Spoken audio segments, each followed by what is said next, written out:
What's up, boxing fans? It's Sean Tell with FightHype.com. Of course, joined by Big Lance Pugmire, who, as he often does, has some breaking news. What could you tell us, Lance? Yeah, Sean, it's not final, it's not formal, but it's a pretty interesting thing to consider as we head into Friday night's fight, the featherweight title fight in San Diego between Emanuel Navarrete of Mexico and Joet Gonzalez of Southern California.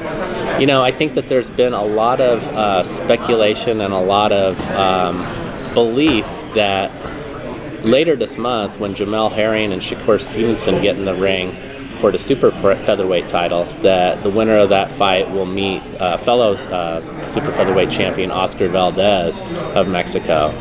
I'm told on pretty good authority that that's not exactly where this could be headed, that if Emanuel Navarrete wins Friday night's fight to win that featherweight belt, he's a big featherweight, and there's a lot of interest in staging a fight between Oscar Valdez and Emanuel Navarrete. It would be probably in the first quarter of 2022 that would be the fight that would take precedence, not exactly the Stevenson-Herring winner versus Oscar Valdez. That one would have to quote-unquote marinate, and we know that as fight fans we don't necessarily love that word, but this is still a good fight. I mean, Navarrete has looked so good. He's a fearsome knockout puncher. And to see him go against Oscar Valdez, I mean, I'd sign me up for that fight. I mean, I know we'd have to wait for Shakur and Valdez possibly, or maybe it's going to be Shakur and Navarrete now for all we know. Absolutely. That's the fight everybody wanted to see, was the winner of Herring-Stevenson against Valdez. People expected Stevenson to win that fight, although he's far from in a walkover.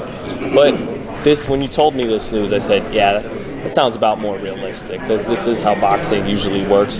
Not mad at the fight at all. Navarrete, like you said, is a huge 122-pounder, a big featherweight.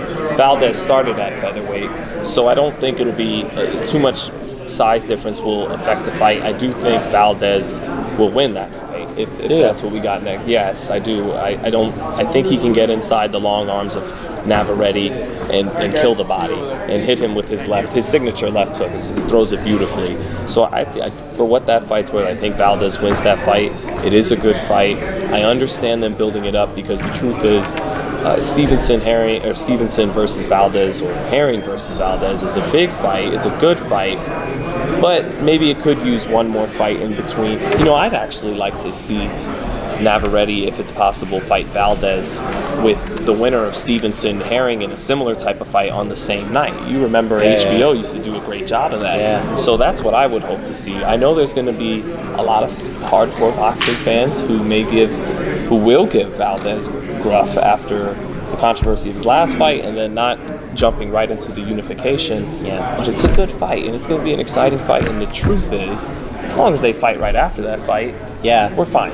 Well, look, and there's still a lot of work that needs to be done. Like we said, not final, not formal, but I have it on very good authority that that's the road that they want to take this at this point.